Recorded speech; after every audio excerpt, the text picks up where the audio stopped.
നമസ്കാരം. ഇൻഫർമേഷൻ മീഡിയയുടെ പുതിയൊരു വീഡിയോയിലേക്ക് എല്ലാ കൂട്ടുകാർക്കും ഒരിക്കൽ കൂടി സ്വാഗതം.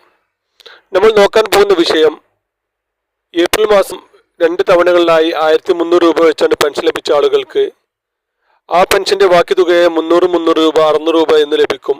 അതുപോലെ തന്നെ ബാക്കിയുള്ള പണം എന്ന് ലഭിക്കും എന്നുള്ളതാണ്. ഇൻഫർമേഷൻ മീഡിയയുടെ വീഡിയോസ് നിങ്ങൾ ആദ്യമായിട്ടാണ് കാണുന്നത്, ചാനൽ സബ്സ്ക്രൈബ് ചെയ്ത് വെക്കുക, മറ്റു കൂട്ടുകാരിലേക്ക് ഷെയർ ചെയ്ത് കൊടുക്കുക.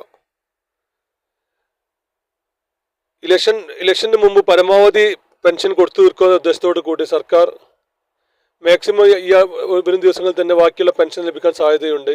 അതിന് സർക്കാർ പലതരത്തിലുള്ള കേന്ദ്രത്തിൽ നിന്നും കടമെടുക്കൽ, മറ്റു സർവീസ് സഹകരണ ബാങ്കുകളിൽ നിന്നും കടമെടുക്കലുള്ള കാര്യങ്ങൾക്കെല്ലാം നോക്കുന്നുണ്ട്. പക്ഷെ ഇതുവരെയും ഒരു തരത്തിലുള്ള ഒരു അറിയിപ്പും ഇതുവരെ ലഭിച്ചിട്ടില്ല, ഒരു തരത്തിലുള്ള ഉറപ്പും ഇതുവരെ ലഭിച്ചിട്ടില്ല. എന്നിരുന്നാലും വരും ദിവസങ്ങളിൽ തന്നെ പെൻഷൻ സംബന്ധമായിട്ടുള്ള കാര്യങ്ങൾ അറിയിപ്പുകൾ വരുമെന്നാണ് ഇപ്പോൾ അറിയാൻ സാധിച്ചത്. ഏതായാലും ഇലക്ഷന് മുമ്പ് മാക്സിമം കൊടുത്തു തീർക്കാൻ സർക്കാർ ഉദ്ദേശിക്കുന്നതിനാൽ വരും ദിവസങ്ങളിൽ തന്നെ നമുക്ക് മറ്റു രൂപത്തിലുള്ള പണം ലഭിക്കും. അതുപോലെ തന്നെ ബാക്കിയുള്ള കേന്ദ്ര സർക്കാരിൻ്റെ 300 രൂപയും ഉടൻ തന്നെ ലഭിക്കുമെന്നാണ് ഇപ്പോൾ അറിയാൻ സാധിച്ചത്.